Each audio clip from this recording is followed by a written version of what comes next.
do it. We're recording. I've got my mic ready. Okay, it's live at I've London. just been talking about parenthood and patience. So speaking of patience, Check it out. so this is pretty disgusting, I've got to say. Right? I mean, So, now that I really know how it works, I'm not sure that I want to eat it. I Ignorance is have bliss. I have a confession to make first before we go on. I have never made my own starter. I've only fed my own starter. So 2 years ago, I got given starter given to me by that chef friend of mine, Ian. And I know how to feed it in all different measurements, to feeding it after making bread and feeding it to make bread, but not how to make it yet. But isn't it the same thing? Aren't you just Essentially, yeah. eating it? Yeah, right? So it's just flour, although I did pineapple juice. Did you do pineapple juice or water? And now most people say avoid all the extra stuff. It's flour and water. Do not mess with the method.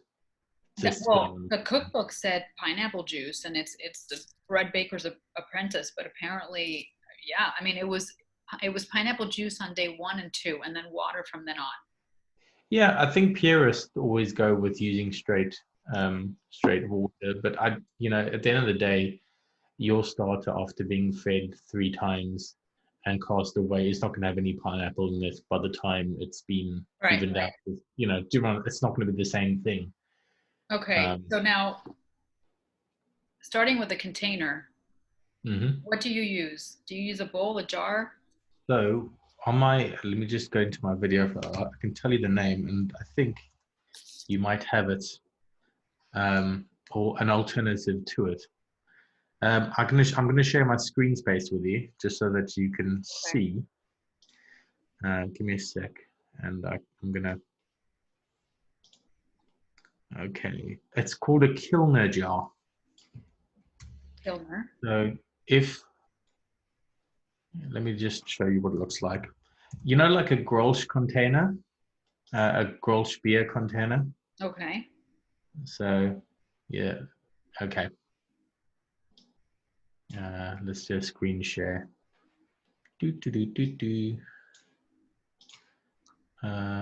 Where is screen share? You don't actually have a screen share. Okay, just type in Kilner, Kilner. Okay. All right, I'll look for that. Kilner jar. Okay. And what it is it's kind of like it's a jar that's got like a clip. So it's got a little jar. Yeah. Yes, I know exactly. It's got a rubber seal around it, and it's got that little fold-over clip. Yep. You take the rubber seal out of the jar because this breathes, which means you don't want the glass to break with all the air that's building inside it. So when it's in your fridge, it just breathes, and that thing can go up and down. So if you can find a Kilner jar, but if you look at my sourdough, my first video, I actually send a link on where to buy one. Tell you what I do. Where's the chat? I'm just going to paste it right in there for you. Okay. There we go. You've got a Kilner jar on Amazon. Okay, see, you should be an affiliate for that. So I actually got them. You can also buy them. What's that? Not Holland and Barrett. What's the other one? Anyway. Oh yeah, Holland and Barrett. One of those DIY shops. You can buy them for quite cheap. And now at most grocery stores, I'm sure you can get it. I'm sure you can get it at Walmart. They more than likely will have something like that. And so do you just leave it on your counter? So yeah, that's the thing I was going to mention. So when I'm not using it to make bread, it lives in the fridge. And when I want to make bread, I tend to, in the morning, I'm going to try and make it dead simple to you because people can give you tons of very confusing ways to do it. If you're going to be starting to make bread, fold bread and stuff in the morning, then you can feed your starter at night and then go to bed and it'll be ready in the morning. Okay. Or you can feed it in the morning and it'll be ready at about 5 o'clock in the afternoon and you're ready to make bread from 5 o'clock onwards. So basically 8 hours on the counter outside the fridge. Okay. Now, the reason it's in the fridge is it retards the growth of Right. the starter. So it's just a slow process, which means that if you did feed the starter, more likely it's going to take twice the time to grow and get ready. But most people who feed their starters will feed them for bread out on the counter. And then it's nice and soft and it's fluffed up, and you just take 200 grams of that and whack it in. Okay. And perfect. Now this is day 5. This is day 5. And so this and our exchange started because I asked you, why should I throw away half the starter? It seems wasteful. And then you sent me the scallion pancake idea. And so then now I've combined day 2 and day 3 in here. Okay, so first piece of advice is don't try and mix old starter and new starter. Don't mix unless, of course, they're both quite fresh from days before. I mean, sometimes I do mix the starters if I want to keep it all, but your starter's only as fresh as the last one that you fed. If you know what I mean. So yeah, what I tend to do is, I'll always have a leftover starter, and I'll probably keep it in a separate jar just to be safe in case I botch it up or something. And it's always nice to just have a backup in a small container, just like 50 grams sitting somewhere. Okay. You can cook with it, or what I'll tend to do is every second week when I've accrued quite a lot of starter, I will actually make, one of the starters is enough to make your own starter and then not actually have any leftover. And that leftover is the one that's left in the fridge. So I might make bread and pizza at the exact same time. Okay. And that will require 400 grams of starter. Therefore, I've used all the starter I grew for my Refresher 3. Okay. So all right. I can give you the measurements for that. Okay. And so then, because I was going to do this sunflower seed thing. So this is the soaker. Have you done a soaker? What's a soaker? This is just rye flour and water. So I'm supposed to mix this when it's the day for the actual recipe. And I have allergies. It sounds quite different. I wonder if I should be running you through my recipe rather. Because I mean, what I've got is so much simpler. Okay. Is this still just about getting a starter ready, is it? Yeah. This is just the basic, and in the book they call it seed culture. Then it becomes barm, and then it's a starter. But maybe yours is more simple. So tell you what, keep going with what you're doing until you get to a starter, because I only know the point from having a starter. Okay. So, okay. The start of a starter should smell a little bit like a mixture to be between beer and honey. Okay. The smell. And okay. When it's been sitting in the fridge and has been fed for a little bit, it smells a little bit like nail varnish. Okay. And so then for the sourdough pizza, are you just using this as the base for the pizza, just like you would any pizza dough, like half and half? That's right. I'm just using the same starter I use for pizza is the same I use for sourdough. So I always use 200 grams of starter. And that's in that link that you gave me, which I started watching. That's right. The pizza link. Yeah. Okay. So my advice for the pizza. So with pizza, it's like 650 grams of water, 800 grams of flour. So basically you start off with lukewarm water. You mix in 200 grams of starter, and you mix in a teaspoon of honey and olive oil into that water. Okay. I found what's quite nice is just take an egg beater or just some beater or whisk, and whisk your starter in until it really gets nice and bubbly. Okay. And that's all broken up. I mean, in my videos, originally I would just break it up with my hands and leave it lumpy, but now I've changed so much since my videos. I've learned a ton of different techniques. Yeah. And then what you'll do is you add in your 800 grams of white strong bread flour, and you'll let that sit for half an hour, just covered up with a dishcloth or cling film or a lid or whatever you can to cover the container. That's left out on your table. Okay. And then you add in your salt. So this is identical to making sourdough. In the pizza, it's a teaspoon of salt. In the sourdough, it's 20 grams of salt. Okay. All right. I need to revisit your link. Where I No know the problem. condiments are in there. Yeah. Now, just one piece of advice. Everyone has a different way. You can put your starter in with your water, or you can put your you can just mix flour and water together and put your starter and salt after half an hour. So whichever one suits you better.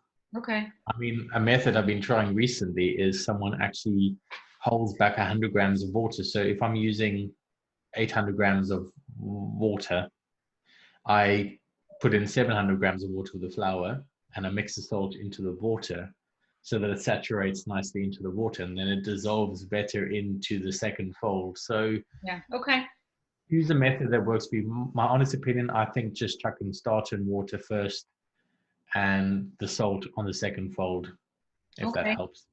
So cool. with pizza, you're gonna, so starter and water and honey and olive oil, mix that up, then wait, and then you add your flour, wait half an hour, and then you add your salt. And then every half an hour, you're going to fold. It's called the no knead method. Yeah. So you run your hand under a tap, so it's just wet. Stick your hand into the bowl and grab hold of the flour, of the dough, and just stretch it up as high as you can. And then fold it over itself. And just do it 3 times. Just turn the bowl around and fold it 3 times. It's totally slapdash. There's no technique or perfection to it. But every half an hour, the flour starts to grow gluten and gets kind of tougher, and you can pull it higher, and it's almost like taffy. It's like, at first it barely sticks together, and then it just gets tougher and tougher. So you do that 30 minutes 30 minutes fold, 30 minutes fold, 30 minutes fold. You do that 5 times. So usually I tend to like making bread when I'm watching a movie or for you, I reckon the best thing to do is just after dinner, mix your flour and water, set your alarm clock on half an hour, and take the kids up take your child for their bath time. And then once they've done the bath time and maybe a book time, if that was a half an hour out, you quickly rush downstairs, you do your next fold, tuck them in bed, and by that time you've done 2 folds. And then you can settle down with your snacks and watch your movie and get the other 3 folds in. And then we come to something called a bench rest or table rest. So after the 5th fold, when you will start to feel it, sometimes it could be 6 or 4, but you will start to feel it's just nice, and the gluten is really forming in the bread. You'll dump it out onto a table. And I showed it in the video, but I'll actually have to show you a method where you sprinkle flour over the top of the bread, on the top of the bread as well as the surface, and you scoop underneath it and you flip it upside down so that the wet side points up. Yeah. And the floured side points down, and then you just kind of fold it like a t-shirt, and you flap, you know what I mean? So you kind of go until you've got this kind of little rectangle, and then you just flip it upside down and you press it together like a little ball. Yeah. And all it's done is it's kind of like very similar to the way you were doing the no knead method. You're just folding it up. Yeah, you're putting that tension. Like the way a samurai sword is made, you know, they fold metal, they bang it down, they fold metal, they bang it down, and it makes it tough metal. I'm assuming it toughens the gluten in the bread. Yeah. And slapdash sourdough. Slapdash sourdough. Totally slapdash. That's what we'll call this video. Slapdash sourdough. I mean, that's what the whole no knead method is. You know, there's so many ways to do it. So it's identical to the pizza and the sourdough. You both do the 5 30-minute folds, and then there's the table rest, and then all you're doing is you're folding it into its shape. One, you're dumping your proofing bowl. The pizza you dump in just a plastic bowl in the fridge. And then, so with a pizza dough, you leave it in the bowl at night, and in the morning, cut it up into portions. So this makes enough for 8 people or 4 really large pizzas. Yeah. You can slice that in half, and then you refold the dough balls into little balls. You know, you can actually just kind of flap them over 8 times and then turn them upside down into little, you've got a little knot underneath. Little parcels. Yeah, I do that. Little parcel. And then you just literally stick it inside if you've got any small bowls or a really long rectangular dish, whack them all next to each other and just chuck a bit of flour on it and just put something over it, like just the lid or dishcloth or whatever it is, and you let that sit for the whole entire day. So from morning till night. So you have the proof in the fridge at night, and then you have the day proof where it's out on the counter. Now what actually happens is it really fluffs up and it's got all these bubbles in it.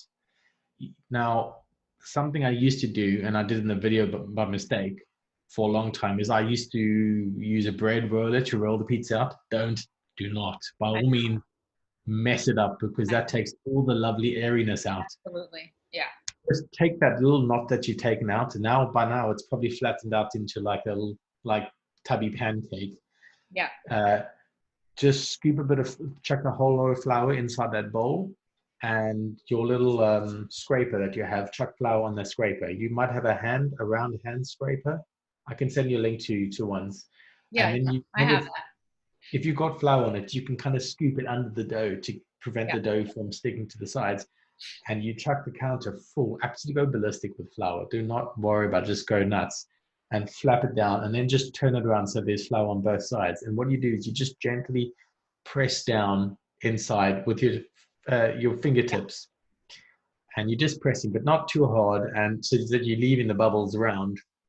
And then you just turn it upside down, turn it around and keep pressing it out and stretching it a little bit, and feel the dough, because it's very thin.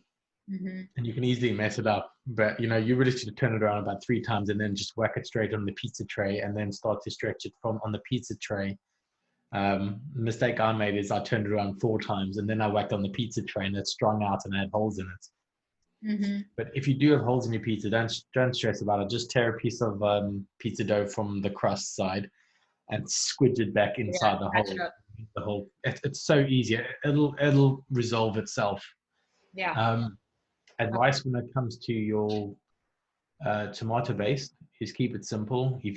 I actually found canned tomato is even fresher than tomato. Mm-hmm. And if you're buying chopped tomato, just run it in your food blender and blitz it quickly so it's finer, and then just put it on your pizza. Or what's really nice is make your own passata, where I just fry up like 4 cloves of garlic and a bit of butter, and I just chuck a ton of oregano in it. So that's like golden fried garlic, and then you throw it into the tomato and you blitz it up at the same time. So it's just got a little bit of flavor in it. And maybe just a little bit of salt. If you're going to make a margarita, I would put a little bit of salt in that. And then if you're going to make a margarita, not put meat or veg or anything like that, then I would recommend you put Parmesan down over the tomato base first, and then you put your cheese down. So that is your salt. Interesting. Yes. Yeah. And the one thing that I always find about the tomato sauce is that when you have it in a restaurant, there's always a sweetness that I haven't been able to quite capture at home. And I don't know if they're putting sugar in that sauce, but there's a sweetness and a tang that comes from brick oven pizza that you eat out, where I'm still trying to perfect that. It's something caramelized. I need to know. I mean, there could be a ton of different things. I think everyone puts their own personal something into it. What else can I tell you? So that fluffs up. I tell you what, the crust will be lovely. It'll come up this thick, and I'll have all these bubbles in it, and it'll be airy. It's stunning. I mean, I can't believe how the difference between using a roller and just using my own hands makes a difference to the pizza. Oh, totally. Can you send me a picture next time of your next pizza? Oh, I'll send you some afterwards. Don't worry. Okay. All right. We're going to have to continue this. We're going to have to continue. Yeah, no problem. And like I said, every time you've got a problem with the sourdough, just let me know. I mean, I'll just give you a couple of tips with sourdough. Preheat your pot. Okay. If you make sourdough in a Dutch oven, Yeah. when I first started, I didn't heat the pot, and the bread sticks inside the pot, and then you have to sit there with trying to get it out. So when you turn the oven on to warm up your oven, put the Dutch oven inside the oven while Okay. that warms up on full, as high as you can put your oven, put it Yeah. all the way. And then when you're ready to put your bread straight out of the proofing basket, you whack it in there at the same time. And that seals the bread underneath, so it just falls right out. That's Yeah. like Makes sense. mega tip. What if you're using a baking stone instead of the Dutch oven? Yeah, I guess you could probably also warm the baking stone too. I mean, a lot of people swear by using that brown baking paper, but believe me, I've used baking paper and stuck to my bread and it ruined the crust. So, Which we do call you crust. not have a crucible pot? No, I use my baking stone, the pizza stone. But I haven't made sourdough yet, so that's coming up. How about have you? That's a really popular brand in America that I bought. Is it omelette or something? What's the name of that cast iron um, um, dish Oh. called? Lodge is one of the. Lodge. That's the one, Lodge. So I bought a Lodge pot. Okay. That is amazing for sourdough. Okay, I might have to get that because I have a Lodge press. I have the panini press, and I love it. And I also have the griddle. Yeah. Okay, so yes, they are a great company. And the thing is, they also do their own pizza trays, Ooh, okay. which I've been Thoughts, wanting here to I do. come. I'm going to watch my cupboard full because they're so damn heavy. Yay. This is great. Well, on Saturday, I'll let you know what happens because that's when this is supposed to be all ready for the next step. So, yeah. No problem. If you got any questions, please let me know. But like I I said, if will. you can't get your starter started, maybe consider just getting it from your local baker. It's not a bad thing. It's once you learn to then maintain this, it's fine. Most people in your area, you wouldn't be surprised that you have a neighbor who's actually been making sourdough for years and you just don't know. Right. So if you're on You a think local you know your WhatsApp group, neighbors. hey, Yeah, I said you think you know your neighbors and you don't. They're making sourdough and they're not sharing yeah. their starter. I wanted to get rid of starter recently. My neighbors around the area, I just sent a message out on the channel and 10 people said yes. So I dropped off a little container starter outside everyone's front door See, and there's an 4 of them idea have here already for made you. sourdough. So seriously, you'd be Okay. surprised. You probably have neighbors already that make it. So that might be another way to get it. Sounds Just great. in case. That was Leigh Williamson live from Bucking. Where? What town are you in now? Buckinghamshire. Amersham. Amersham, northwest of London. This was great. Thank you so much. Cool, no problem. And yeah, it was so awesome chatting to you. It's Yeah, this was a good I know blast. we've got older. 10 years older, three kids on your side, one on mine. Lots more wrinkles, Less hair. less hair, less, I don't know. Yeah, less time. Cool. Well, All right. like I said, please, anytime you want to do another one of these Zoom chats, if you've got problems, I'm more than happy to run you through on hiccups so you don't make the same mistakes as me. Sounds great. Thank you so much, Leigh. Oh, no, Good absolute pleasure. night. Bye. Bye. Bye.